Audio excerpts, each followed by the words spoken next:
Hello again. So I have not made a video in quite some time, so I'm just going to jump right into this one. First of all, this is my new garage, which I had built, which actually works pretty well. A lot of bugs, but whatever. I've got a new little workbench set up here where I can do some computer work. And so I'm an amateur radio operator, or ham radio operator, as you may know it. I purchased some new radios from a fellow locally. He had some frequencies that were pre-programmed, and as I was tuning through them, I heard a familiar sound. Now, a long time ago, before dial-up internet, during dial-up internet, and even now after the dial-up internet era, there was internet via amateur radio, and it sounds a little bit something like this. Now we may have to wait a second or two to hear a packet. Some very faint packets there. Let's hope we hear a closer one. There's obviously a node or something close to me. Maybe this is a little too close to it. Let's see. Yeah, there we go. So this is what internet, or TCP/IP, over 1200 baud data link via half duplex amateur radio would sound like. Now, it's machine language, obviously. It's the similar sort of a sound to what a modem makes. Modem, of course, being a portmanteau of a modulator, demodulator. So we're going to set up on this wonderful workbench that I've got set up here. We're going to set up the classic Mac and a amateur radio packet modem, so that we can monitor and maybe figure out what they're talking, what's going on there, what that traffic is. So, let's jump right into it. Okay, so I'm going to use the old Macintosh SE 30, which I have this lovely Macintosh bag for. This is actually approved carry-on luggage that was designed by Apple for the original Macintosh. Mine's a few years older. It's the 1989 design, known as the SE30, which sported a 16 megahertz 68030 Motorola processor with no FPU or floating point unit, no math coprocessor. I believe the original models came with 4 megabytes of RAM, like 1 megabyte or 4 megabytes, I forget. You could order it, and either a 20 or 40 megabyte hard drive. Now this one's been upgraded a little bit. I've got 20 megs of RAM in it now, and a 2 gigabyte SCSI hard disk. I've also added an Asante MacCon Ethernet adapter so that I can put it on the actual internet if I need to. So we'll just set that up right there. We've got our wonderful Alps Switches mechanical keyboard. Now this is a terminal node controller, or TNC, made by a company called Cantronics. Now this is known as the CAM. I believe it was their second design, and it's known as the all mode because it does support both high frequency and very high frequency radios. So you can actually use this to send CW or Morse code on HF frequencies, or you can use this on 2 meter for 70 centimeters and 220 megahertz and all of that. And then here's our RS-232 interface for the computer and our 12 volt DC interface. And up here we have amplitude modulation and frequency modulation selector, and then our power switch. Now, it's really fascinating inside here, but we'll go ahead and set it there. I'm going to try to pull the zoom out. Forgot how to do it. Oh, there we go. Yeah, there we go. Give it a little bit of a fisheye. Now we've got a host of cables, some of which I've had to fabricate. So we've got our power supply for the TNC. Got our Apple Desktop Bus pigtail for the keyboard.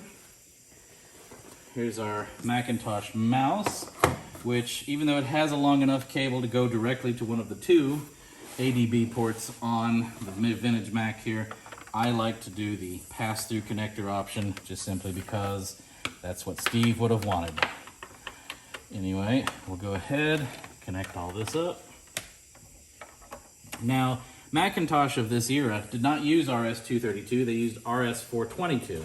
So one of the things that I've had to acquire is an RS-422 to RS-232 converter cable, which I'm hoping is in this bag right here. It does not look like it is, so we may have to figure out where I packed that and come back to it. In the meantime, though,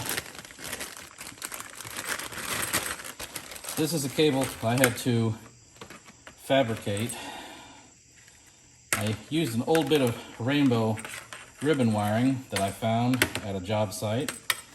Let's see, we've got our audio splitter here.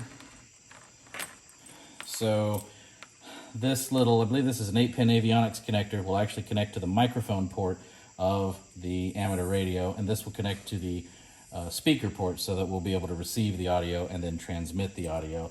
And then this is, of course, the VHF connector. So guys, I'm gonna go look for that cable, and I will get back to you here in just a moment.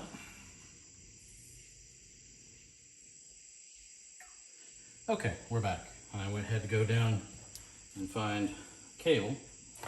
So here we go. We have 9-pin Macintosh serial to 25-pin RS-232. This particular cable is branded Manhattan, and I got it from eBay some time ago. So what we will need to do, since I sometimes use a printer with this computer, is we're going to look at the ports here on the back. And we have, of course, speakers, we have modem, and we have printer ports. So we're going to put this in the modem port. There we go. Of course, this is SCSI, floppy, and the 2 ADB ports. And then there's the expansion enclosure where the network adapter is. So we've got our serial attached to our computer.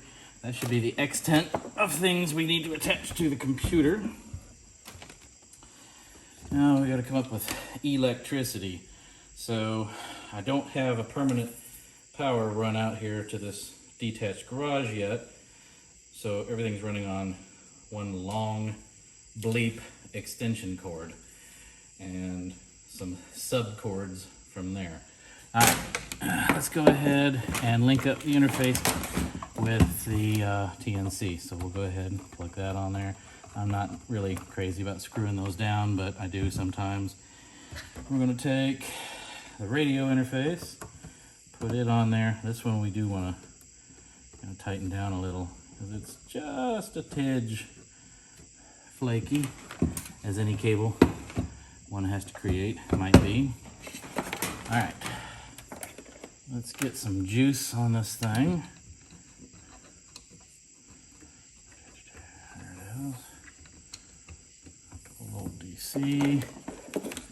Plug that in there. And I lied a moment ago. I said it was the extent of cables, but I forgot power. How could I forget power? So let's feel around the power port here. Correct orientation. And let's plug it in. Now, first things first, to make sure the computer works, I must have hit the power switch a moment ago because the light's dimmed and the screen is coming up. Now, for those of you with epilepsy, please be careful. Sometimes the camera here will show the flicker, heavy flicker of a CRT screen. So I would hate for you to have issues with that. Computer seems to be booting up. No issues there. I'm gonna go ahead and in the background, I am unscrewing the avionics connector for the microphone, and we're going to go ahead and put this on the radio. This, I believe, is only realistically going to control push to talk and transmit audio. Receive audio will be done through the Y cable, the audio Y cable here. We have that attached and connected. Oops, I missed the little port. There we go. All right, so it's not pretty, but it works. Go ahead and turn the radio back on and give it some volume. All right, now let's see if we can kind of capture this entire delicate dance. Get rid of the superfluous Apple serial cable. That goes to the ImageWriter 2 dot matrix printer.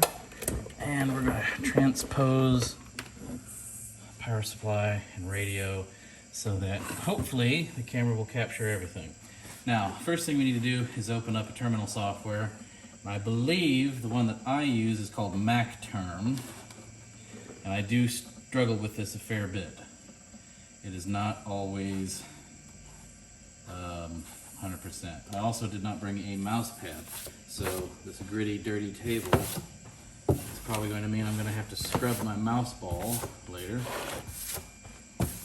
That's something you can unironically say. Kids, make sure you wash your mouse balls. Off the screen, Mr. Moth. Dadgummit. Is he dead on there? Get out of here. Get. Go to the bug zapper. Okay. We're going to open the connection to the serial port and turn on Cantronics. And if we're very lucky, we will see something. Like I said, it doesn't always want to pop up.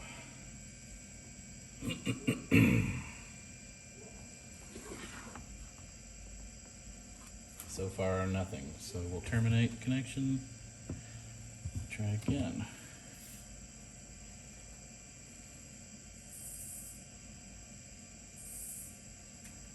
Better check connection settings and make sure that I have modem port 9600 baud, no parity, 8 data bits, 1 stop bits, and hardware flow control.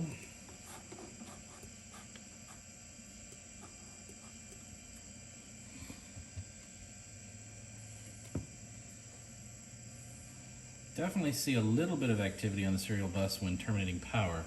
Now the lights are in a slightly different configuration now, so we might get something out of it here in a moment.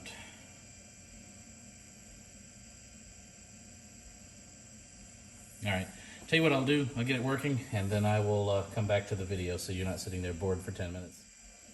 Okay, good news. I discovered a trick. It seems that if I unplug the physical power while the switch is on, I immediately get a prompt. So this thing, by the way, was made in like 1983 or 1984, so there's a high likelihood there's capacitor issues with it, as there often is with many devices from that era. So we continue to see signals coming in over there. Let's see.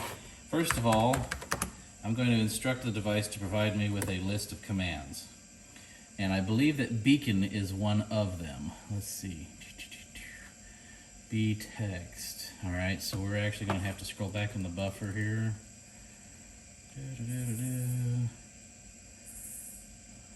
I don't see a beacon. Let's see what btext does. Btext is blank. Okay. So we're going to have to kind of figure some stuff out here with this thing. And it's also possible that the cable that I created may not work. I mean, there's a lot of different things that can go wrong here, so.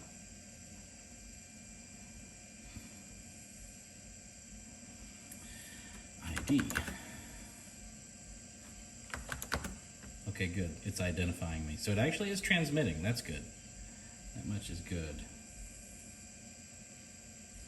Now, there used to be something called promiscuous mode, which would allow you to just sort of see what was going on. We may have to do a little Googling on that and figure out exactly how that works. TX delay. Okay. So at this point, it might behoove me to get an external speaker hooked up so that we can hear what's going on. So I'm going to go try to do that, and then I will be right back. Okay, so it just so happens that I have this old iPod dock here in my garage, and I believe it supports auxiliary audio, so we've hooked it up, and we'll see here if any packets are received. We should hear them, and we did not, so it may not support auxiliary audio.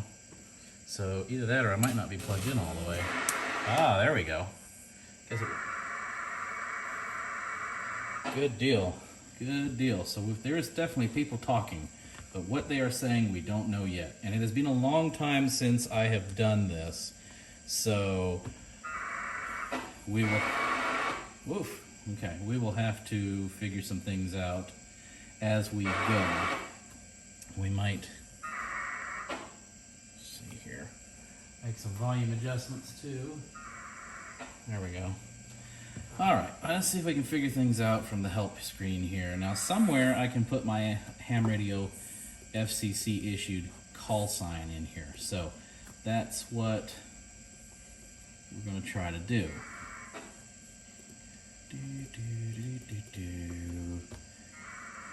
CW CTEX. No, that wouldn't be it. DigiP. Ooh, okay. Echo. Filter for interface. What does that do?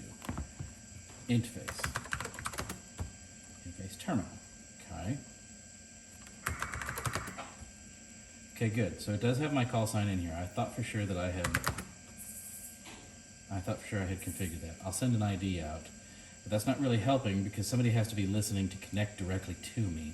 So what I need to do is figure out what I am hearing. I need to be able to observe the traffic in real time. Control Q.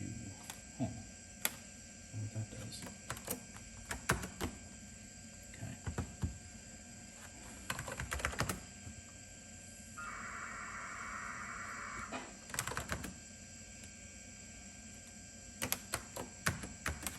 Okay, well I broke something.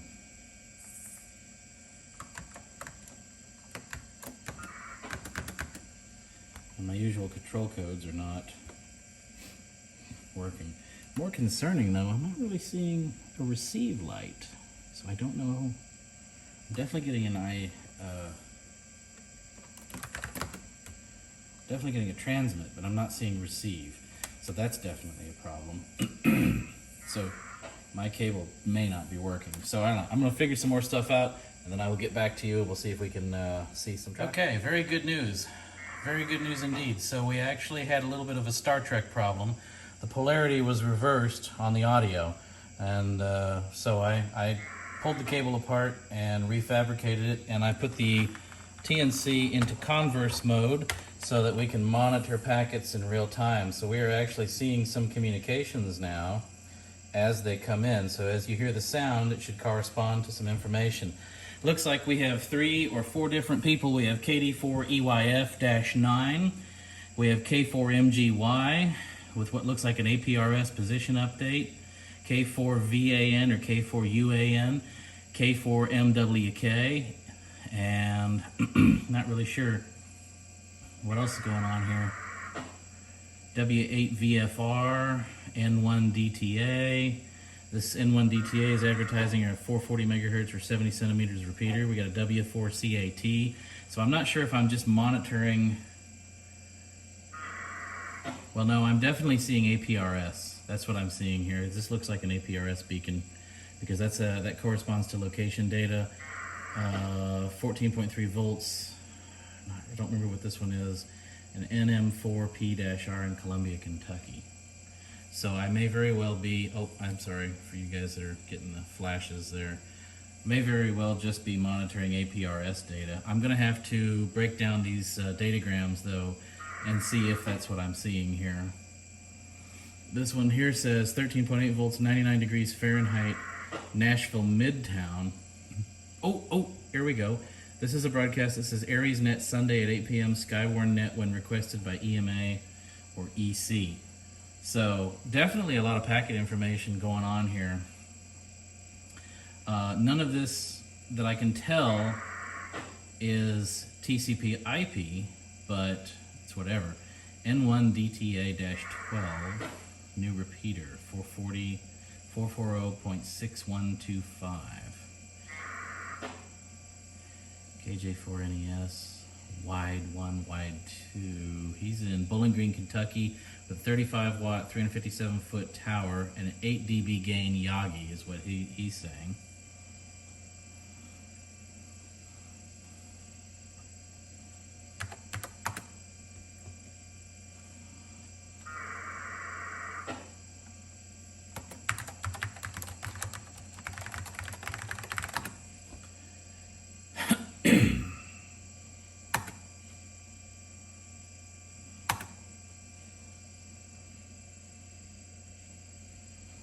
Very cool. So we'll drop back to the command shell. We'll broadcast an ID. We'll go back to converse mode. But anyway, this is how, oh, here we go. So here's a new Digi high above Manchester, Kentucky. So I'm definitely picking up traffic, I think, from a Kentucky node here. That one was very too badly garbled to tell. Louisville, Kentucky. Yeah, this is APRS traffic is what this is. They're broadcasting position data, and Louisville, that's a 1 gigabit iGate running APRS is 32, which is some Windows software for APRS. K4UAN-3. K4, all right, let's just see if we can connect K4UAN-3.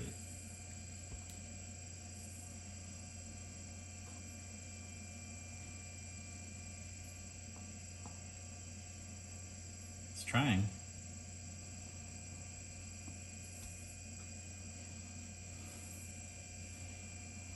I'm not sure what node that I'm actually hearing, because none of these call signs, well, the call sign that keeps showing up is N1DTA. So the next connection attempt, we'll try to connect to DTA-12. Okay.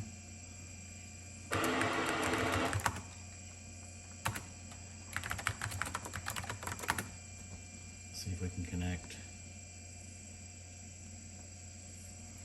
N1DTA-12. It's definitely trying.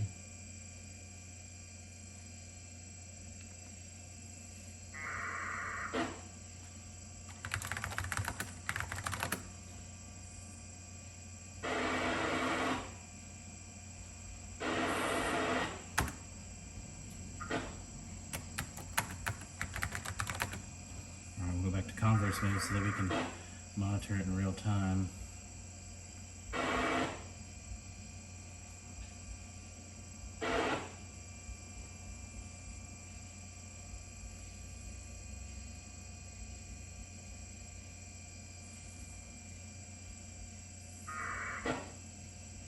K4UAN-3 beacon.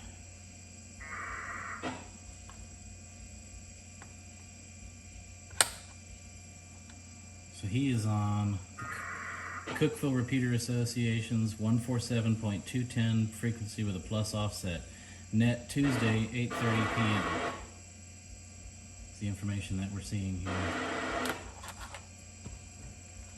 So anyway, so this is how it was done back in the day. Probably terribly boring to you guys, but it's certainly something that is out there. And I doubt that maybe most of you have ever even seen it or even conceived of this old technology. But there we are, and it's just sitting here chirping away. Now with a more modern computer and possibly a more modern TNC required, I would be able to correlate these packets to position data for where these individuals are on a map. For more information on that, you can go to APRS, I can't remember the website now off the top of my head. I think it's aprsis.org. Anyway, this concludes this video. Hope you've enjoyed the presentation tonight. And certainly hope you at least get interested in amateur radio as a result. So if you have any questions, of course, put them in the comments and I will endeavor to do my best to answer them. And in the meantime, I'm going to go ahead and sign off for the evening. Have a good evening.